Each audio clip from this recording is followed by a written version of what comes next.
Buenas noches. Bienvenidos a La Cultura Continúa, un espacio creado para en estos tiempos de pandemia y de distanciamiento social mantenernos conectados. Estamos transmitiendo desde el canal de YouTube de la Universidad Pedagógica Nacional para en esta tarde-noche platicar de un libro que aborda un tema realmente importante, si me permiten, urgente. Me refiero a el libro Metamorfosis de un no lector, aportes a una demarcación de la animación sociocultural de la lengua, del doctor Nicolás Juárez Garduño, publicado en este 2021 por la Universidad Pedagógica Nacional.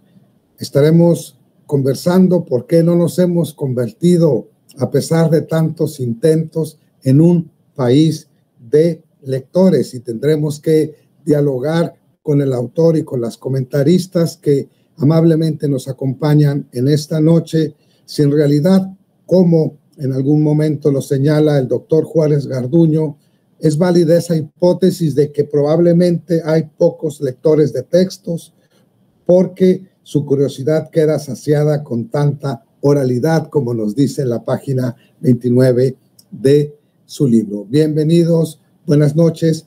Comenzaremos y le pediremos a la licenciada Abigail Palacio, subdirectora editorial de la Universidad Pedagógica Nacional, que inicie esta transmisión. Hola, buenas noches a todas y a todos. Editar un libro en la Universidad Pedagógica Nacional es dar voz a cada una de las investigadoras y los investigadores que lo conforman. El día de hoy es un gusto presentar Metamorfosis de un no lector, una obra que revela la perspectiva de un maestro apasionado por la lengua, la alteridad y el arte. Agradezco a Nicolás Juárez por su esfuerzo y dedicación en esta edición y a Angélica Jiménez y María Magdalena Dueñas por su invaluable participación en este evento. Los invito a conocer el amplio catálogo con el que cuenta la universidad a través del sitio editorial.upn virtual y seguir las transmisiones en el canal de YouTube UPN Ajusco. Muchas gracias. Muchísimas gracias a Abigail Palacio. Les recordamos que estamos en La Cultura Continúa y que estamos convocados en una mesa muy especial y que seguramente representará para nosotros momentos muy suculentos para hablar acerca de Metamorfosis de un no lector, aportes a una demarcación de la animación sociocultural de la lengua. Recordando que este libro forma parte del catálogo de la Universidad Pedagógica Nacional, Unidad Ajusco, y que puede ser descargado gratuitamente del sitio de internet de esta institución de educación superior.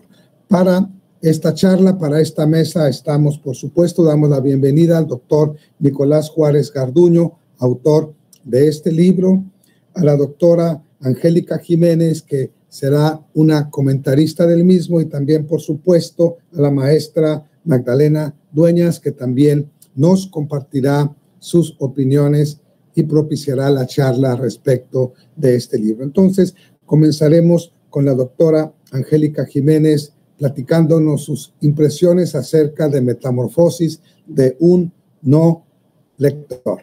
Doctora Angélica Jiménez, la escuchamos.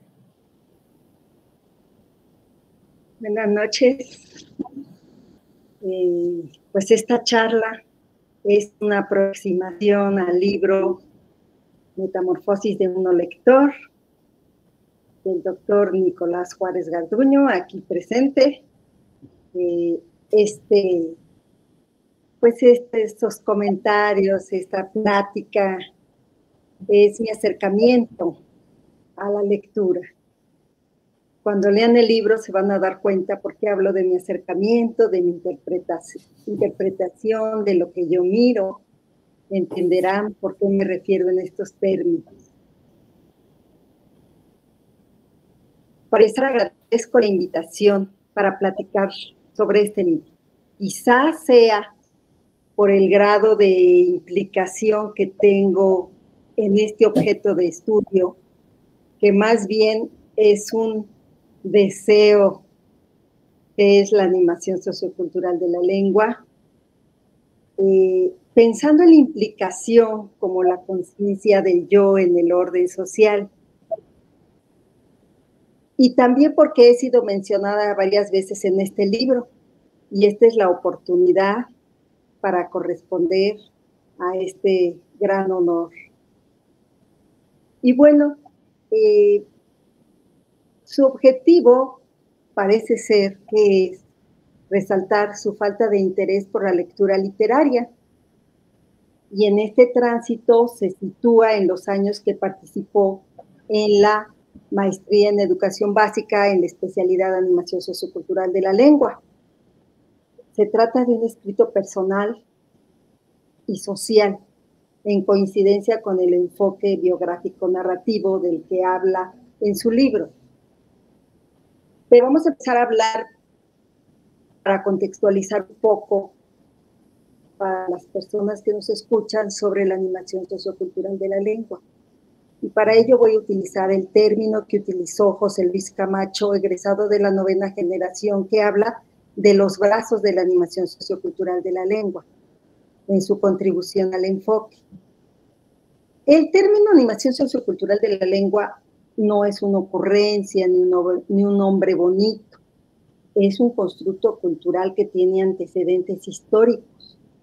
Parte de la llamada animación sociocultural de la lengua, surgir en España en los años 80 para favorecer el gusto por la lectura y para mejorar las prácticas de enseñanza. Pero en México, a partir de los 80s, quizás antes, ha habido una serie de grupos de maestros, redes, situados algunos en Iztapalapa, en Oaxaca y por supuesto en muchos otros lados, que han llevado la animación de la lectura a un posicionamiento más allá de las propuestas institucionales, desde una decolonización del pensamiento. Y de ahí surgen publicaciones como La letra con gusto entra, Rostros de la lectura, Alebrijes del lenguaje y los más de 60 números de la revista Entre Maestros. A esto se le suma la amplia mirada de la animación sociocultural, enfoque que en más de 5 décadas ha dado los insumos necesarios metodológicos para los proyectos sociales y culturales de transformación de grupos, de comunidades. Estos dos elementos se suman en la necesidad de transformar las prácticas pasivas en la enseñanza de la lectura, escritura y oralidad en la educación básica, es decir, para deconstruir una enseñanza de la lengua hegemónica que no ha dado los resultados que se requieren. Pero no se trataba solo de unir la animación sociocultural con la animación a la lectura y con el interés por transformar la lengua. Sí tenemos estos 3 elementos, pero no es una suma del todo. Por ejemplo, a la animación a la lectura se le acusa de que sí es lúdica, sí hay juegos, sí hay un gusto, sí hay una recreación, pero hay muy poca lectura y realmente se construyen pocos lectores. A la animación sociocultural sí tiene propuestas metodológicas, pero no tiene sustentos teóricos importantes, igual que la animación a la lectura. Es decir, la animación sociocultural de la lengua toma estos elementos, pero con estos elementos no basta. Hay que construir la propuesta. Una propuesta con sentido lúdico, fuertes bases metodológicas, teóricas, desde una visión humanista, creativa, de lo que habla Juárez en su libro, donde la empatía, el amor, la ternura y todo el despliegue de emociones que generalmente no se relacionan con aprendizajes cognitivos, deben de tener lugar en una propuesta que es arriesgada, donde prácticamente cabe de todo lo que produzca experiencias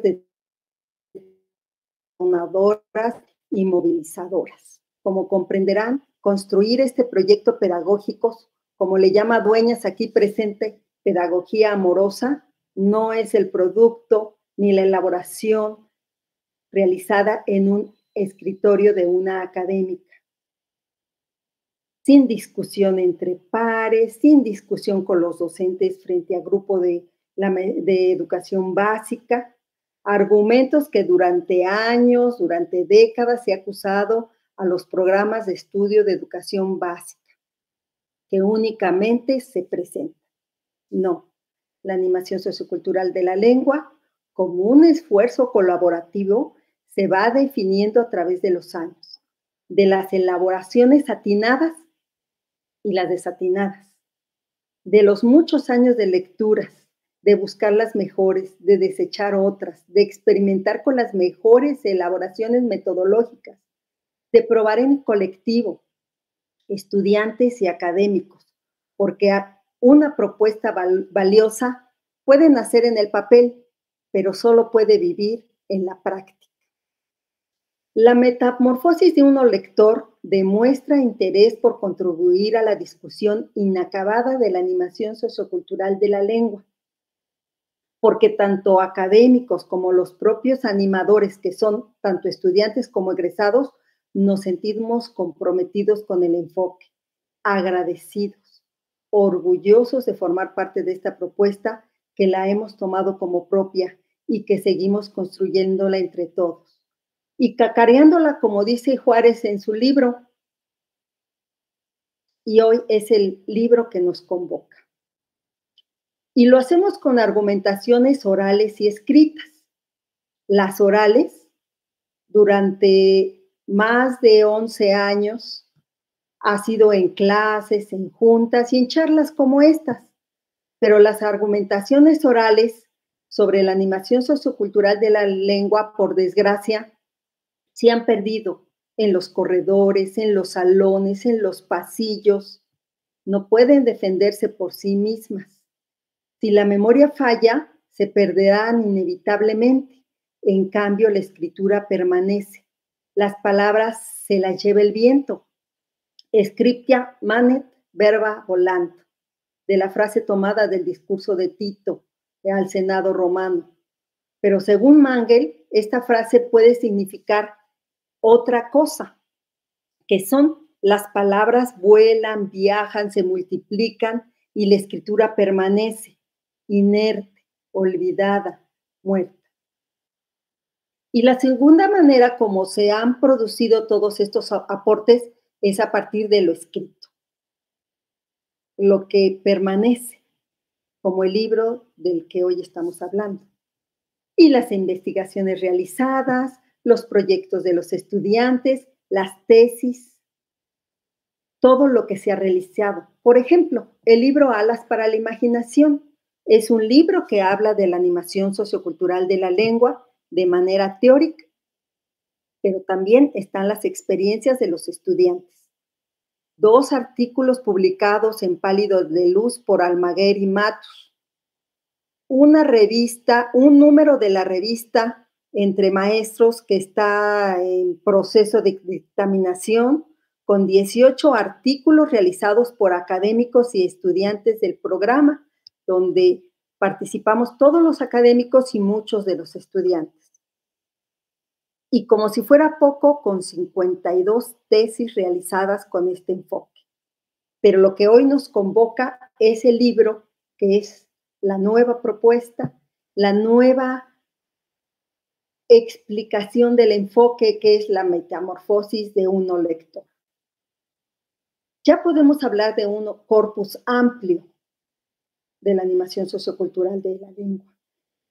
El autor nos comparte una mirada personal, humana, cercana, también crítica, evaluatoria, desde una posición de psicólogo, psicoanalista de la lectura. Y dice, lanza esta frase: no me gusta leer. Abre el tema de la lectura, pero también de la no lectura, de todo tipo de lectura, pero específicamente de la literaria. Y descubre un elemento clave en el fomento a la lectura. La lectura literaria se enseña, se modela, se practica, se descubre, se encuentra y no se encuentra. Y nos dice, leer es recibir algo de alguien. A mí esa frase me remite a Gregorio Hernández y a Chartier. Escribir es ser autor, constructor. El lector, en el peor de los casos, es un reproductor, un traductor. Pero en el sentido amplio del que queremos hablar, los lectores, y dice el autor, son ávidos receptores de la vida ajena, lo que implica un proceso de reconstrucción de la palabra escrita. Juárez dice que no sabe leer literatura, pero sí otros tipos de lenguajes. Bueno, pienso, los músicos leen notas, los arquitectos leen planos, los matemáticos fórmulas. ¿Quién puede decir que sabe leer todo tipo de textos, filosóficos, de matemáticas, de música? Difícil, ¿verdad? Son habilidades que se van desarrollando.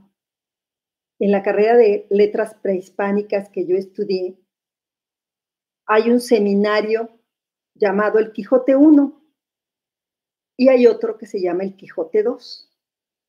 O sea que uno se dedica mucho tiempo a aprender a leer al Quijote. Pero también hay estudiosos que se pasan 10, 20 años estudiando la Biblia, el Corán, toda su vida. Entonces, dice Juárez, quienes no tenemos afición a leer literatura, ¿somos lectores? ¿Y sabemos leer de algún modo? Y bueno, esta pregunta habrá que seguirla comentando después de leer el libro. Juárez habla sobre el cansancio que le producen las descripciones largas de personajes y ambientes y que no le interesan la vida de las personas ficticias. Mangel dice que hay libros para la playa y para la batalla. Hay libros que se disfrutan como si fueran para la playa. Hay libros teóricos, libros informativos que se disfrutan como si fuera para degustar la lectura. Es decir, hay libros que nos gustan tanto que parece que estamos degustando una novela, un cuento. Y Juárez dice, leer es un trabajo. Pues sí, leer es un esfuerzo cognitivo. Moreno dice, leer es un proceso complicado que requiere mucho esfuerzo. Pero también leer es un acto social. Porque dice Juárez, las personas se abandonan para acercarse al otro, a los otros. Leer es comprender también. Sin comprender, ¿habría lectura? Los especialistas en lectura dicen que no, que leer es comprender. Pero hay muchas formas de comprender y hay muchas maneras de comprender. Desde las emociones, desde el intelecto, desde las sensaciones. Y como si fuera una novela, después de que nos dice que no le gusta leer y que no disfruta la literatura, al último, como si fuera una novela, le da un cierre para los lectores, ¿verdad? Un cierre que nos permite reconciliarnos con el autor, perdonarlo, podríamos decir. Y bueno, este final no se los voy a decir, lo van a buscar, lo van a encontrar por ahí. En este final cierra con una frase que, bueno, lo reconcilia, nos reconcilia y nos habla, pues, de lo que encontró en la literatura. Y ustedes dirán, ¿y por qué está retomando de la literatura en este libro? ¿Por qué habla específicamente de la literatura? Bueno, porque como les decía antes, la literatura es un brazo de la animación sociocultural de la lengua. Así como el trabajo por proyectos y el proceso autobiográfico son otros brazos musculosos que tiene la animación sociocultural de la lengua. La literatura lo es. La animación sociocultural de la lengua, sin todas las posibilidades creativas y maravillosas que puede aportar la literatura, estaría así. No cojo, ¿verdad? Pero sí manco. Entonces la literatura es una de las riquezas culturales de la lengua. Lo que nos deslinda de solo la animación sociocultural y nos hace animación sociocultural de la lengua, que eso lo retomamos de la animación a la lectura. Pero como les decía, no es solo sumar los elementos, es un proceso más complejo, del que seguramente seguiremos discutiendo, escribiendo durante, esperemos, que esta maestría trascienda más de las 11, 12 generaciones que ahora está ingresando y más de las 52 tesis escritas hasta ahorita y otras que ya están terminadas y en proceso de llevar a cabo su examen profesional. Esperemos que este producto colectivo de estudiantes y de maestros trascienda ampliamente y que haya más libros, artículos y discusiones orales que hablen sobre este tema. Y bueno, para cerrar voy a leer una cita de Juárez que dice: la animación sociocultural de la lengua es la humedad que hace aparecer y florecer ante nuestros ojos el mundo de los demás, pero también es como el agua que vertimos sobre la tierra, secada por el exceso de nosotros mismos e incluso por el exceso de los demás, hacer que un sujeto se autorice a narrar su propia vida. Y en este momento recuerdo a Esther Torres que dice: la animación sociocultural de la lengua cambia la vida. Muchas gracias. Muchas gracias, doctora Angélica Jiménez. Estamos en La Cultura Continúa, empezando una conversación alrededor de metamorfosis de un no lector, aportes a una demarcación de la animación sociocultural de la lengua. Tema que sin lugar a duda nos compete, nos preocupa y nos ocupa, porque administraciones vienen y administraciones van, campañas vienen y campañas van, y pareciera que esa finalidad de política educativa de formar lectores o de formar personas con el gusto por la lectura no se logra. Pero ¿quién es un lector y qué significa formar lectores? Estas son algunas de las preguntas que este libro de Nicolás Juárez Garduño aborda. Pero a continuación, siguiendo con este diálogo, escucharemos los comentarios de la maestra Magda Dueñas. Muchas gracias. Muy buenas noches a todos ustedes. Es para mí un placer poder estar compartiendo este espacio de discusión, de reflexión, de análisis.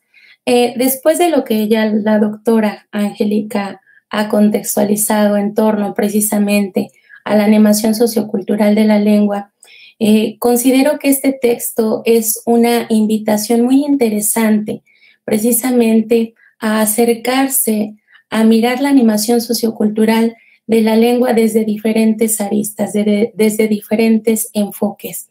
Como bien menciona el autor en sus primeras páginas, este libro no posee un estilo único, porque es una mezcla entre poeticidad, filosofía, psicología, música y arte, que nos va llevando de la mano precisamente por este camino que Nicolás empieza finalmente a descubrir a partir de tratar de explicar lo que es la animación sociocultural de la lengua.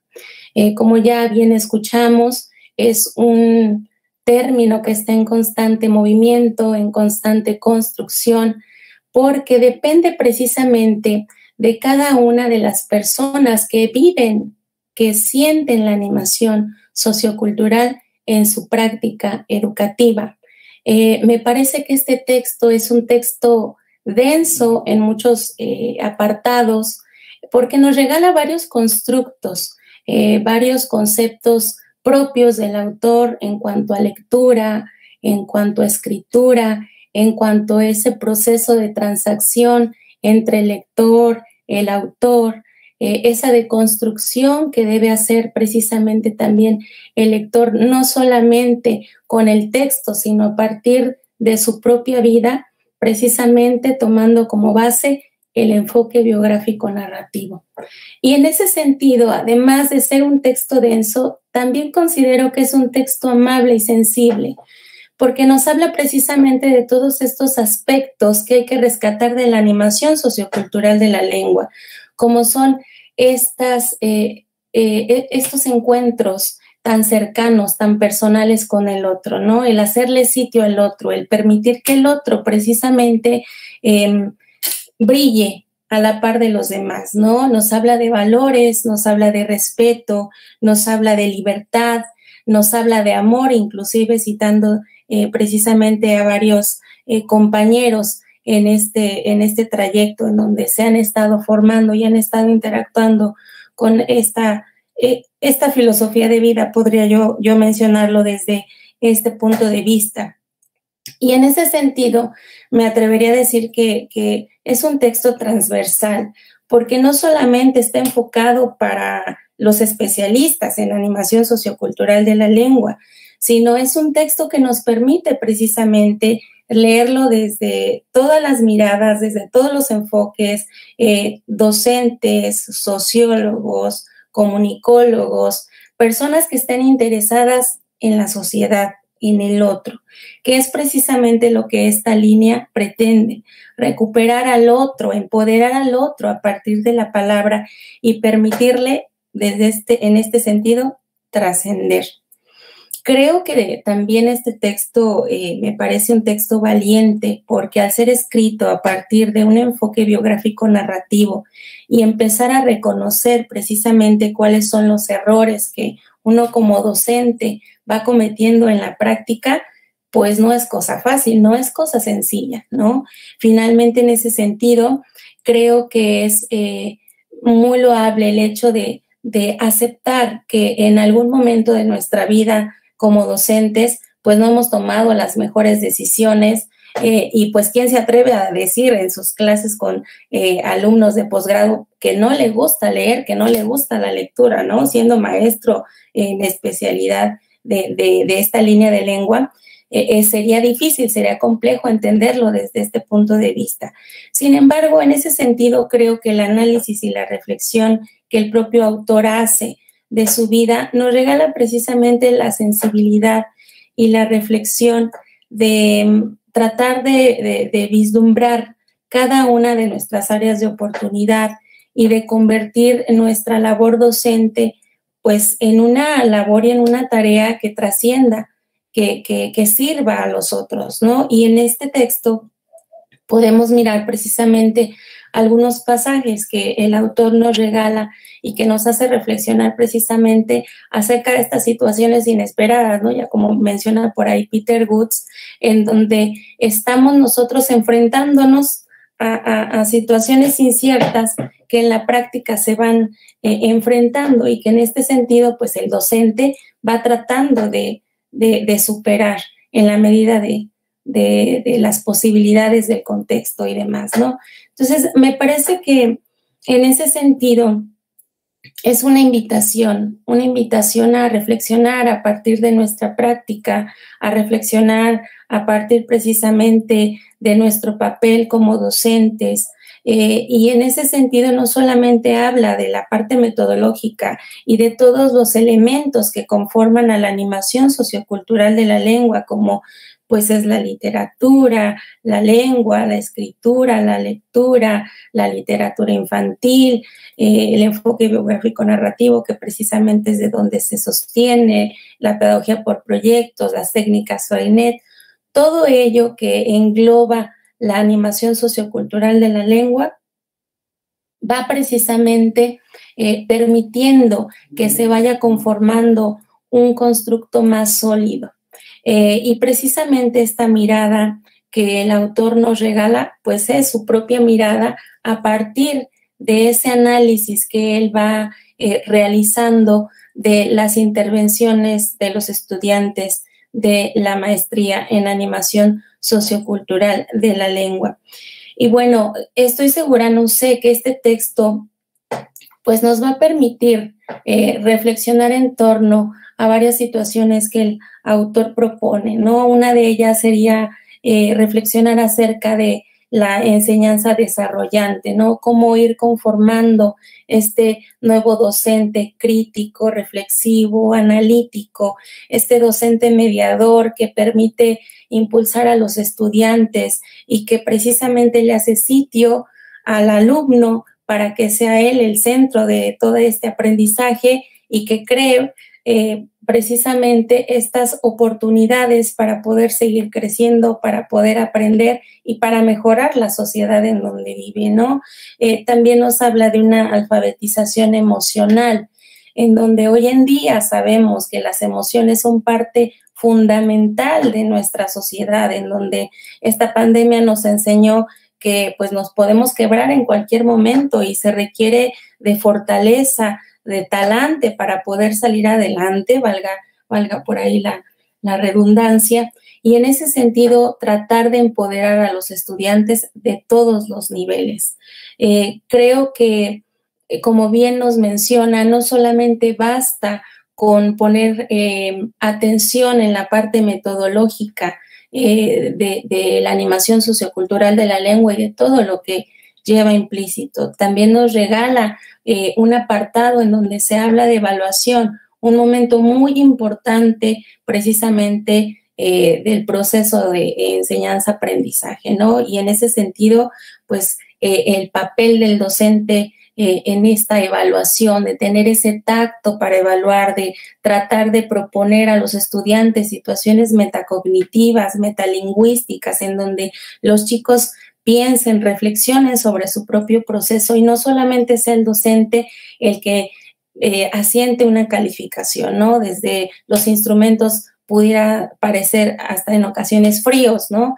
Y sin sentido, por muy minuciosos o muy individuales que los docentes los realicemos, se requiere precisamente esa reflexión y ese análisis del alumno para precisamente tratar de identificar sus áreas de oportunidad y pues continuar creciendo en este proceso.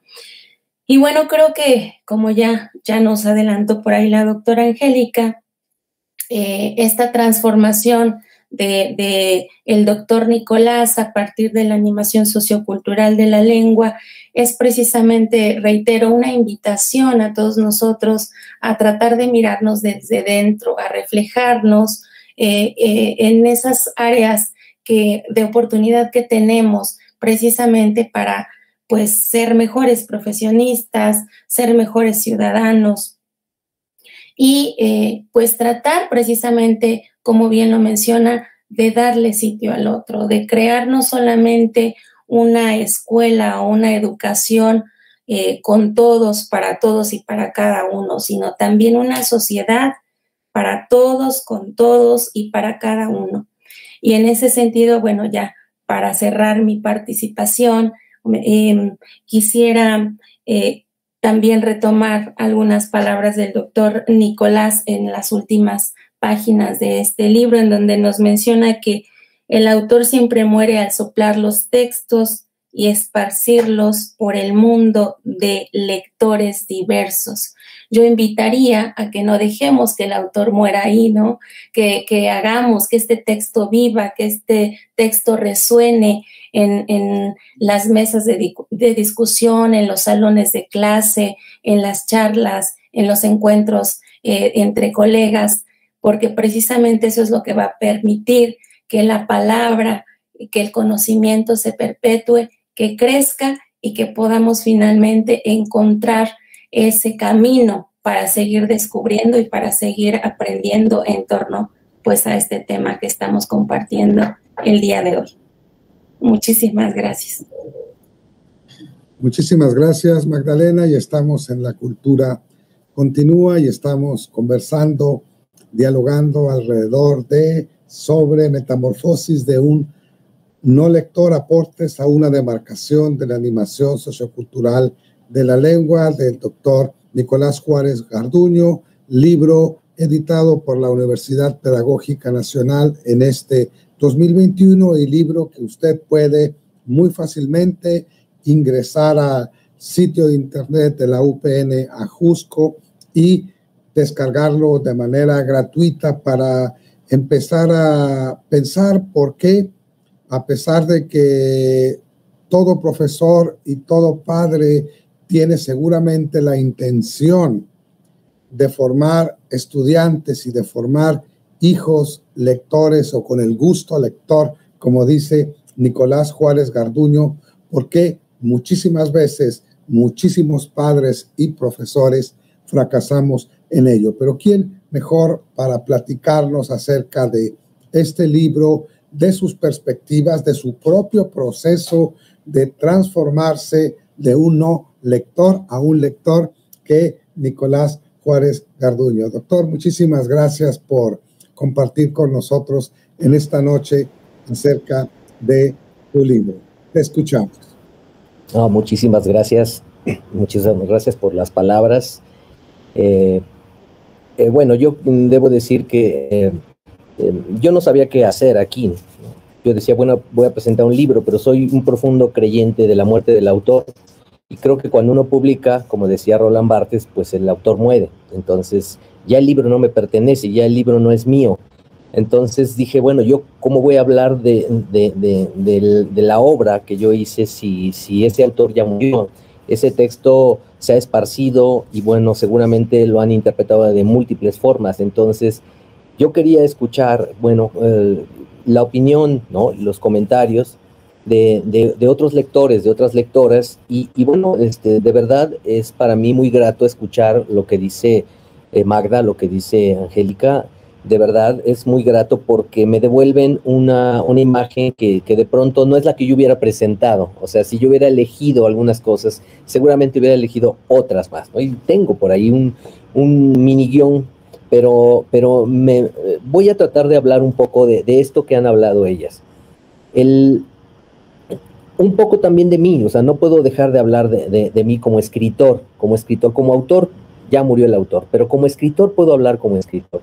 Y me parece que esta distinción entre lector y escritor, que sí la provoca Gregorio Hernández, y me parece una gran provocación, y me parece una provocación muy bienvenida y que vale la pena recuperarla todo el tiempo, de si vamos a ser productores, consumidores, y la apuesta más por el productor, más por la escritura que por la lectura. Yo diría en ese sentido que no se trata de elegir entre ser escritor o ser lector, no se trata de eso, puesto que van de la mano, estas dos competencias van de la mano, no puede existir una sin la otra. Cuando yo leo oralmente y una persona escucha, me parece que esa persona está leyendo. Yo creo que lo que hay que hacer es como, de alguna manera, ampliar las concepciones y las nociones que tenemos, tanto de lectura como de escritura. Y me parece que por ahí podemos ser más abarcativos y hacer que convivan estos dioses, estos semidioses con los humanos y, bueno, con todos estos personajes y todos estos conceptos. Me parece que la idea de un lector, de producir lectores, sigue siendo válida, muy válida. Realmente un país que no lee es un país que se evita a sí mismo conocer a la alteridad y conocer muchas otras culturas. Entonces no podemos decir que no al lector. No, me parece que la provocación de governance está muy bien, pero no se trata de luchar una cosa con la otra. Y el escritor, pienso en el diario de Ana Frank, ¿no? En Ana Frank se dan los dos elementos, ¿no? El autor y el escritor, ¿no? El autor es el que se autoriza, el autor es el que decide emanciparse y poner en un papel o poner en un soporte, sea gráfico o sea audiovisual, el que sea. El autor decide qué sí y qué no poner. Un pintor decide qué manchas sí, qué colores sí, qué contenidos sí, qué contenidos no. Es un autor en ese sentido. Lo mismo el escritor decide qué voy a narrar de todo lo que tengo en la cabeza, qué voy a narrar, qué vale la pena narrar y qué es lo que no vale la pena narrar. Eso lo elige el autor. pero el escritor, el oficio del escritor es otra cosa. El escritor es el que agarra las herramientas, el que va puliendo y en función del trabajo con las herramientas también se va reconstruyendo esa escritura. Entonces, el escritor, un poco como lo decía Thompson, ¿no? También quiere y ama sus herramientas, y es lo que pasa con Ana Frank. Ana Frank empieza a dialogar con el lenguaje, y empieza a amar el lenguaje, y empieza a darle importancia al lenguaje, y empieza a acomodar y le quita y lo pone, y ya no es el contenido, sino la forma de decir las cosas. Luz Ponce, alumna de la primera generación, hacía énfasis en que existe una escritura, una gran escritura, y existe la simple escritura. Y cuando yo le pregunto, porque yo estaba haciendo una investigación sobre el placer lector, y le pregunto, ¿qué sería para ti la gran escritura? Y me dice, lea Mangel, ¿no? O sea, para que entiendas un poco, lee La ciudad de las palabras. Entonces, me parece que esto, que es difícil definirlo, es muy fácil comprenderlo. La gran escritura es la que nos mete a otros mundos, la que nos atrapa, la que nos moviliza, como decía Kafka, la que nos da bofetadas y nos hace sacudirnos y nos hace estar vivos y hacer correr la sangre por todo el cuerpo. Entonces, me parece que el trabajo del escritor, la escritura como la lectura son dos caras de la misma moneda y que hay que seguirla cultivando. Me parece que la animación sociocultural es como el tema del libro, es decir, yo no me propuse en un principio pues hacer un libro para mí, ¿no? Yo respondí a algo que decía Eugenia, también una compañera maestra de la primera generación, que decía, yo no entiendo qué es esto de la animación sociocultural, y no he encontrado un texto que hable de esto. Entonces yo me propuse llenar ese hueco y empezar a poder escribir sobre esto que es la animación sociocultural. Pero ¿qué es? Es el verbo ser. ¿Qué es la animación sociocultural?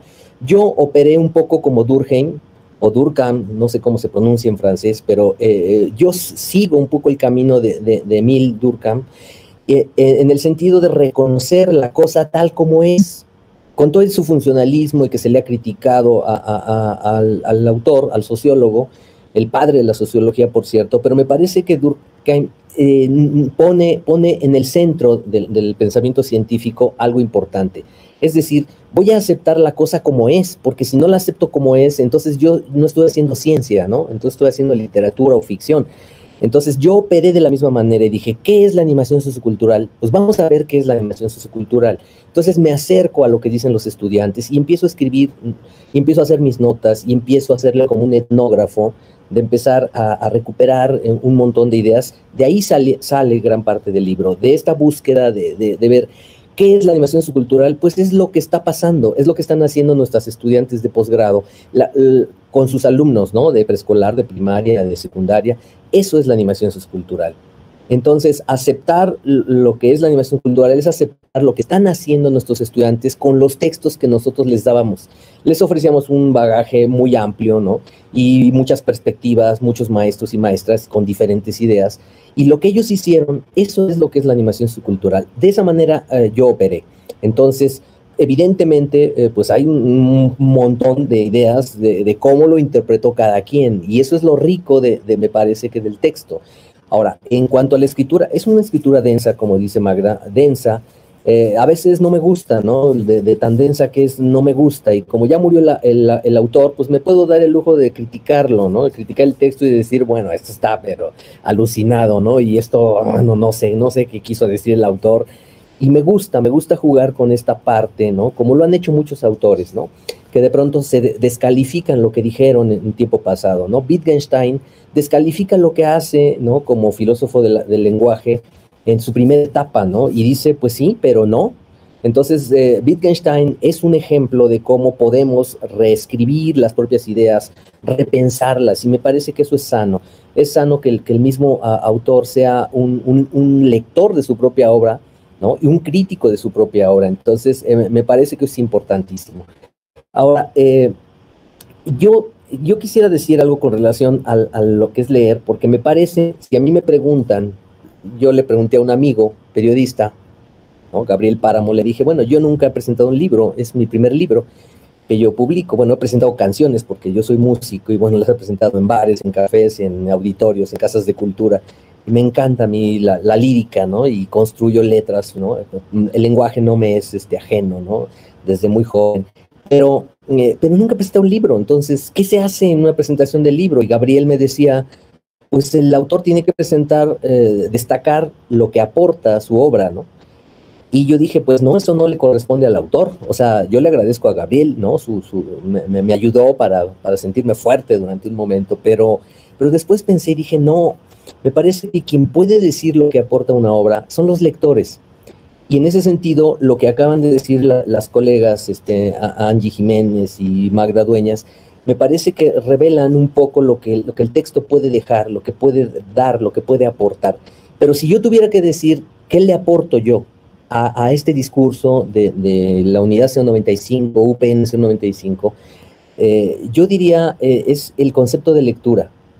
¿Por qué? Precisamente porque a mí me ha costado mucho trabajo la literatura, la lectura literaria, me ha costado mucho trabajo, precisamente por estas descripciones grandes. Y ahora yo hago eso, ¿no? En el texto, ¿no? Y de pronto hago descripciones que si la gente se detiene en eso, pues se puede aburrir. Pues ahora yo hago eso y lo hago inconscientemente, pero creo que el concepto de lectura al que yo voy arribando, con el que yo me voy encontrando, tiene que ver con esta recepción del otro, ¿no? Porque, y pongo un ejemplo, ¿no? 100 años de soledad. Lo leo porque Gonzalo Llanes, un colega salvadoreño, en alguna ocasión me dijo, no, bueno, tienes que leer 100 años de soledad. O sea, de verdad, o sea, es un libro que no tiene madre, ¿no?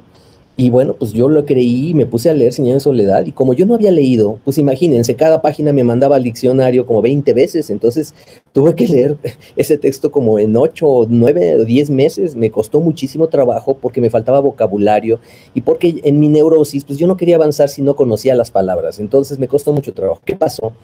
Que al final ya no sabía quién era, qué personaje, además es una obra muy difícil. O sea, tiene uno que hacer casi como diagramas para no perderse y no saber qué personaje entró ahora, y ahora es el mismo, no es el mismo, se apellidan igual, se llaman igual.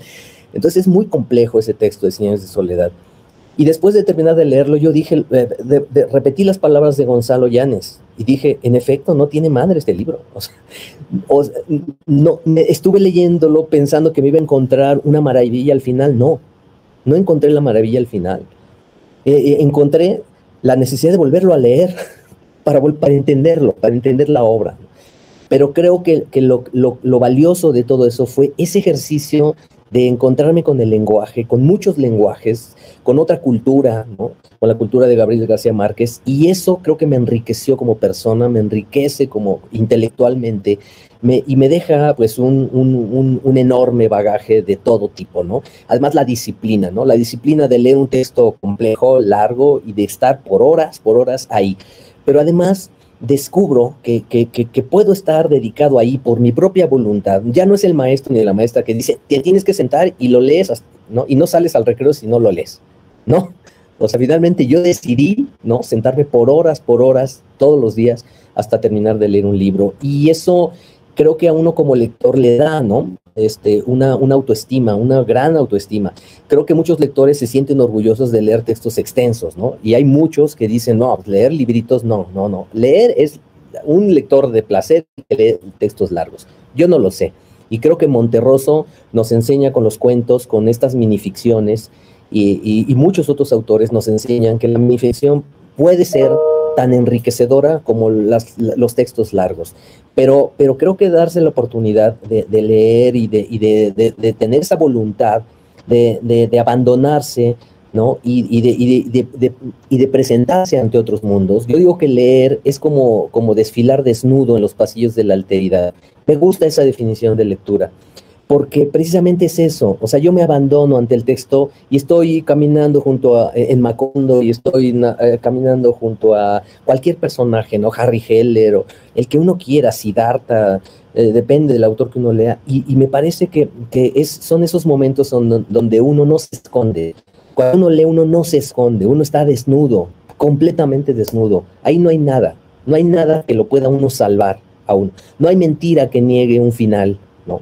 Y me parece que el acto lector debe seguir siendo repensado. Sí es comprender, por supuesto que es comprender. O sea, respeto a Emilia Ferreira y a todos los autores que han teorizado sobre el acto lector, pero leer sin recibir ese mundo que se nos presenta es como no haber leído. Y me parece que la recepción, esta retórica de la recepción, de la posesión, ¿no? Poseo algo que antes no tenía, y ahora conozco un lugar que no conocía, y conozco la forma de pensar de otra persona, de otras personas. Me parece que eso nos enriquece y nos socializa. Educar es socializar, y creo que la literatura socializa por sí misma.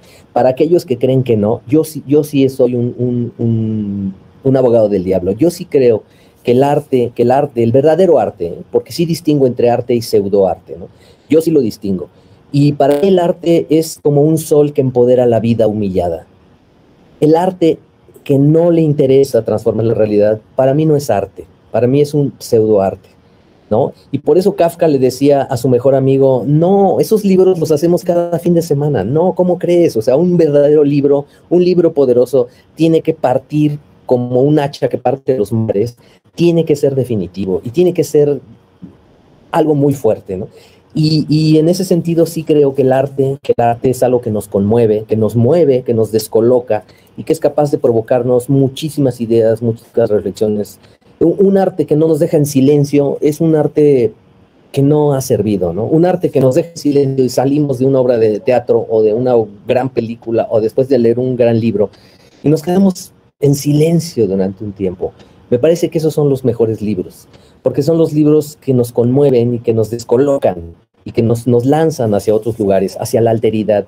Y conocer a otros, hacer a otros, me parece que es el futuro de las sociedades modernas.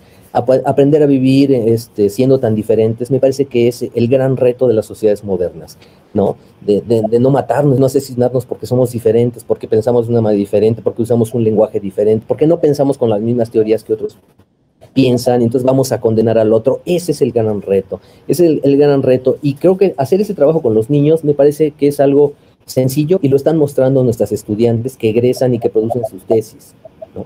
A mí me decía alguien de Ajusco, oye, ¿no se te hace como que ya son demasiadas menciones honoríficas de ustedes? Y yo dije, bueno, lean los textos, de verdad. O sea, para poder decidirlo hay que leer los textos, las tesis de nuestros estudiantes, para ver lo que están haciendo en sus realidades, cómo están transformando sus realidades.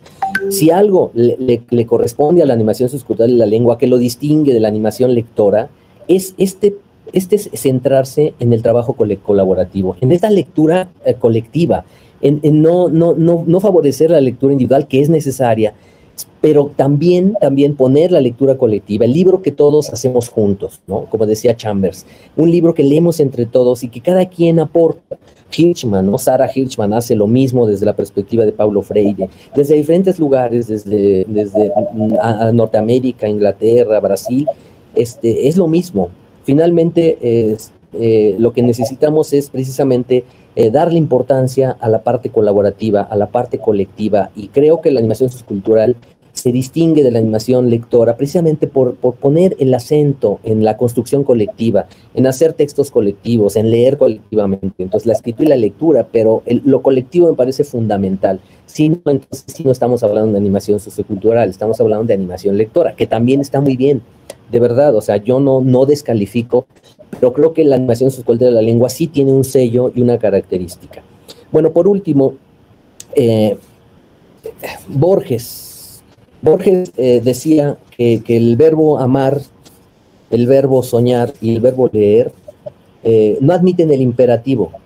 Y Daniel Pennac lo retoma, lo hace suyo en sus 10 mandamientos del lector. Y el primer mandamiento que dice Mangel, siguiendo a Borges, es el derecho a no leer. ¿Y por qué? Precisamente porque no acepta este verbo, el imperativo. Si yo quiero que a un niño le guste la lectura, pues no lo voy a lograr dándole un imperativo. Te tiene que gustar la lectura, ¿no? Me tienes que amar, ¿no? Pues eso está muy fácil decirlo, pero no es tan fácil. Tienes que soñar, pues eso tampoco. O sea, son verbos que no admiten el imperativo. Y me gusta este decálogo o estas reglas que pone Daniel Pennac, porque a mí por lo menos me quitó la culpa, ¿no? Como Ethel Krause me quitó la culpa cuando dijo, bueno, a algunos no les gusta leer literatura porque tienen otros amantes, ¿no? Y sí, yo tengo otro amante que es la música, el lenguaje de la música, a mí me jala, me lleva para allá, ¿no? Pero por supuesto que sin la lectura alfabética, sin la lectura literaria, yo no sería lo que soy. no hubiera arribado a maestrías, a doctorados, sin esa lectura, sin esos grandes maestros que me pusieron en el horizonte el arte de la literatura. Yo no sería lo que soy. Entonces sí creo que los maestros, cuando les leen a sus niños cuentos, cuando construyen cuentos, cuando inventan cuentos, me parece que están haciendo lo correcto. Y espero que este libro pues sirva como para reflexionar una serie de cosas que están por ahí, que hay que reflexionar, que hay que tener como muy en cuenta cuando se para uno frente a un grupo, ¿no? Magda Dueñas, en alguna ocasión, ella leyó mi tesis de maestría, y en una ocasión vi que ella citó algo que no digo yo, que dice una persona que yo entrevisté, que es la fundadora de la escuela Herminio Almendros. ¿Y qué decía esta fundadora? Decía, la escuela es el lugar donde se procesa lo que pasa allá afuera. Eso lo cita Magda Dueñas. Yo lo había olvidado por completo. Cuando ella lo cita, le echa humedad, ¿no? Y vuelve esa tierra a florecer. Y claro, por supuesto, o sea, la escuela es un lugar que si está alejada de lo real, si está alejada de los problemas sociales, culturales, familiares, es una escuela que no está cumpliendo con su deber. Y creo que la animación sociocultural de la lengua está en su lugar, está en el camino correcto, porque está pensando precisamente en eso que está allá afuera, que le ponen poeticidad. Es necesario, porque la poeticidad es la forma en la que intentamos llegar a los demás, ¿no? Y le ponemos ciertas palabras para hacerlo más comprensible, como lo hacían los griegos, ¿no? La poesía servía precisamente para ciudadanizar, para construir en la gente, ¿no? Ideas que los gobernantes querían que se recordaran, y como tenía rima, pues se recordaba fácilmente. Entonces la poeticidad tiene que ver con el ritmo, tiene que ver con las figuras retóricas, con las metáforas, las elipsis, el ascendentón, hasta con el anacoluto, ¿no? O sea, tiene que ver con, si yo quiero recalcar algo, puedo utilizar hasta el anacoluto, y la gente voltea como Brecht en el teatro épico, ¿no? Brecht de pronto dejaba caer un florero y se rompía, y la gente en el teatro decía, pues, ¿qué pasó? ¿Qué pasó? Pues que quería llamar la atención Brecht, justo por eso que había dicho el actor o la actriz. Y me parece que el anacoluto puede ser una forma de figura retórica que uno dice, bueno, no sabes escribir, ¿no? Bueno, es que lo hice para que me entendieran, para que pusieran atención a esa parte, ¿no? Claro, si todo el tiempo escribimos en anacoluto, pues ya adiós, ¿no? Ya no sirvió. Entonces tenemos que saber usar las figuras retóricas. Creo que la poeticidad es una herramienta, y creo que lo hacen bien nuestros estudiantes. De verdad hay cosas hermosas, hermosísimas. Y yo agradezco a Angélica Jiménez, que me invitó a participar en este programa y que me permitió comprender muchas cosas de lengua, me permitió tomar al lenguaje como una forma, un objeto de estudio, y me permite entender mis propios procesos. Le agradezco porque yo, por lo menos, si no pude enseñar algo, pues por lo menos aprendí un montón de cosas. Pero agradezco las palabras de Magda también, de verdad, que colocan el texto en un lugar a lo mejor inmerecido, pero lo agradezco a ustedes, ¿no? Casa de Cultura, de Cultura de Baja California, a difusión editorial, ¿no? De la maestra Abigail, el maestro Sergio Rommel, por tener este texto en un lugar y poderle permitir, pues, salir del cascarón e irse mucho más allá, ¿no? Mucho más lejos. Muchas gracias. Al contrario, gracias, Juárez Guajardo, es verdaderamente un gusto leer tu libro. Y bueno, tenemos una mesa espléndida, estamos conversando de Metamorfosis de un no lector, aportes a una demarcación de la animación sociocultural de la lengua. Nos acompaña, por supuesto, Nicolás Juárez, su autor, pero tenemos también a Angélica Jiménez, a Magda Dueñas, a Abigail Palacios. Y bueno, yo quisiera aprovechar los últimos minutos que nos queda de esta transmisión para plantearle a la mesa, pues, alguna pregunta que me inquieta. A lo mejor también es una hipótesis arriesgada, mi estimado Nicolás. Decíamos que desde hace muchos años hemos hecho un fin de política educativa en este país, el formar lectores, el fomentar la lectura, pero parece que ciclo tras ciclo fracasamos. Y una primera pregunta que yo quiero plantearles a ustedes es, ¿no será que hemos sacralizado demasiado a la lectura, que la hemos institucionalizado demasiado a la lectura, que hemos escolarizado demasiado a la lectura la hemos convertido en una cosa tan seria que eso al final de cuentas nos ha hecho, en vez de formar lectores, ahuyentar lectores. Tendrá que ver esto con estas malas pedagogías a que se refiere Nicolás Juárez, que en vez de formar lectores, ahuyentan lectores. ¿Por qué? Porque después de tantos esfuerzos seguimos siendo tan poco eficientes en formar lectores. Me gustaría escucharlos.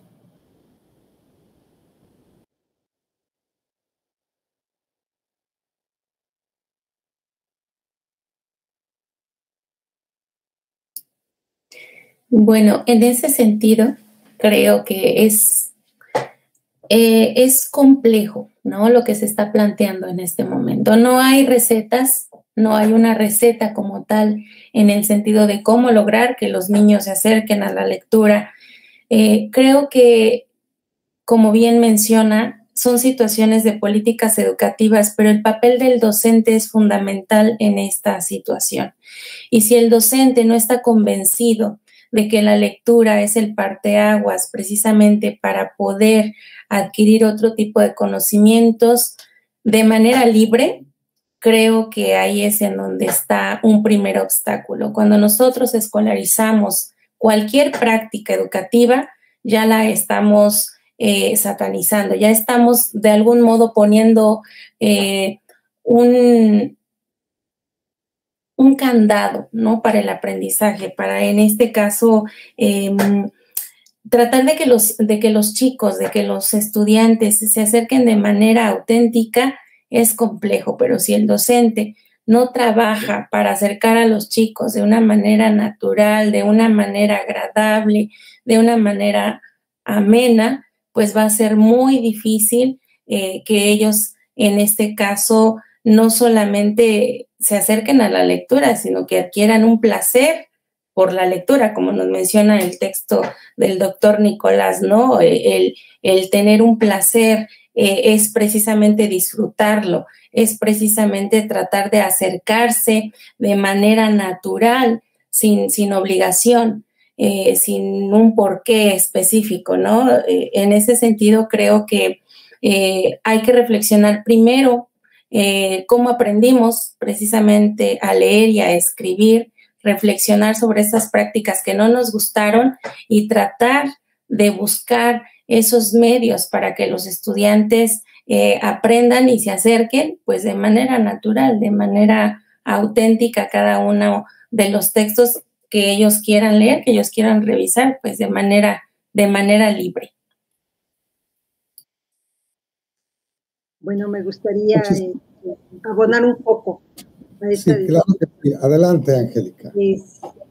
Me parece interesante el cierre del libro de Nicolás, porque habla precisamente de la evaluación. Y él dice, bueno, ¿cómo vamos a evaluar el gusto, la motivación, el deseo por la lectura? Y bueno, es una parte que hay que recuperar. Cuando nosotros estamos midiendo las palabras que los niños están pronunciando durante un minuto, estamos centrando nuestra atención en otra cosa, que no es el gusto. Claro que también hace falta pronunciar bien, leer con fluidez, pero si nos colocamos en ese único posicionamiento, pues entonces los resultados, pues ya sabemos cuáles van a ser, ¿no es cierto? Y el otro asunto es que la escuela sí tiene la obligación de desarrollar competencias lectoras. El otro asunto es favorecer el gusto por la lectura. Son cosas diferentes. Y podrá haber personas que digan, a mí no me gusta leer, pero leo de manera competente y soy capaz de funcionar en la sociedad. Entonces son dos asuntos. Desde la animación sociocultural de la lengua abordamos estos asuntos y sí queremos desarrollar competencias, pero también queremos tener lectores que lo hagan porque les gusta, porque encuentran respuestas, porque encuentran experiencias, porque descubren y se descubren a través de la lectura. Y bueno, por su parte, Nicolás, pues aporta con este libro que pone a discusión varios asuntos sobre la lectura, y creo que parte importante es, como decía Magda, la función del maestro, pero también la función de los padres de familia, la función de toda la sociedad. Es una tarea tan compleja que no alcanzan los maestros a resolver este asunto, este problema, ni los padres de familia. Tendrían que ser todas las instituciones, la iglesia, los medios de comunicación, o sea, tendría que ser un asunto atendido por toda la sociedad, desde todas sus instituciones. Gracias. Muchísimas gracias, doctora Angélica Jiménez. Una invitación reiterada es acercarse a la página de la Universidad Pedagógica Nacional para descargar este libro. Nicolás, es evidente, y lo dices en varios momentos, que tu libro es un libro efectivamente, como lo han señalado tanto Magdalena como Angélica, denso en algunos momentos, pero que también busca ser amables, busca ser también el itinerario de la construcción de un propio lector, de alguien que decide construirse a sí mismo como lector. Y bueno, es aquí irremediable citar ese maravilloso Nuevos acercamientos a los jóvenes en la lectura de Michel Petit, en donde habla de la lectura como una forma de construirse a sí mismo. No hay recetas para ello, lo sabemos, pero quiero pensar en un profesor que probablemente está siguiéndonos en este momento a través de la transmisión de YouTube de la Universidad Pedagógica Nacional Ajusco, que probablemente en los próximos días o semanas entrará al repositorio de este canal de la UPN y tendrá esta charla. Y en ese profesor de secundaria, en una secundaria urbana, en un lugar conflictivo, tiene todo el corazón puesto y se desespera al sentir que su afán de enseñar tanto la competencia lectora, como bien nos señala la doctora Angélica Jiménez, como el gusto lector pareciera que no avanza. Sin recetas, ese profesor o ese padre de familia, si queremos, que quiere transmitir esto, pero no sabría cómo hacerlo, cuáles serían en formas generales esas rutas que tú darías a estos padres de familia, a estos profesores que saben que si logran formar el gusto lector, pues estarán formando vidas en una ruta realmente de desarrollo extraordinario. Y con este último comentario de tu parte, Nicolás, nos estaríamos despidiendo. Sí, muchas gracias. Yo creo que hay que comentar los textos. Creo que los papás y las mamás tienen que comentar los textos con los hijos. Y aunque no nos guste, si recibimos ese mundo que está tras las letras y si lo comentamos, me parece que las resonancias afectivas de esa comunicación pueden hacer a lo mejor no lograr el placer lector, pero sí lograr atravesar esas barreras entre las letras y el mundo que está detrás de las letras. Y yo creo que es lo más importante. Creo que en el caso de los maestros, creo que el maestro se tiene que transformar. Un maestro tiene que ser un cuentacuentos cuando agarra un texto y se tiene que transformar como lo hace un cuentacuentos, de verdad transformarse completamente, ¿no? Dejar de ser ese profesor y ser ese narrador, ese actor, y eso pues tiene que ver con la creatividad, con la pedagogía para la creatividad. Los maestros y las maestras tienen que permitirse esto, y creo que la mayoría lo hace. Yo no sería tan pesimista. Yo creo que tenemos una gran cantidad de experiencias, de verdad, en Latinoamérica, como decía la doctora Jiménez, o sea, hay un montón de experiencias, de verdad hermosas experiencias, y a lo mejor no son la generalidad, pero digamos, sí, no soy tan pesimista y sí creo que hay un montón de experiencias que están produciendo, ¿no? Sujetos creativos, sujetos activos, sujetos que se comprometen con su espacio, con su entorno, que salen del anonimato, que es parte de la animación sociocultural, y que les permiten a esos sujetos, pues, decir o escribir, hacer un oficio, ¿no? Se autorizan, se vuelven, se empoderan, ¿no? Y entonces creo que las competencias literarias, las competencias lingüísticas empoderan a la gente, y me parece que el maestro tiene que creer que puede hacer eso, ¿no? O sea, llamar la atención para que el sujeto no se vuelva un sujeto de lector por placer, encuentre en las letras y encuentre en los textos este gusto por la realidad, este gusto por saber de la realidad, este gusto por encontrarse con esas realidades.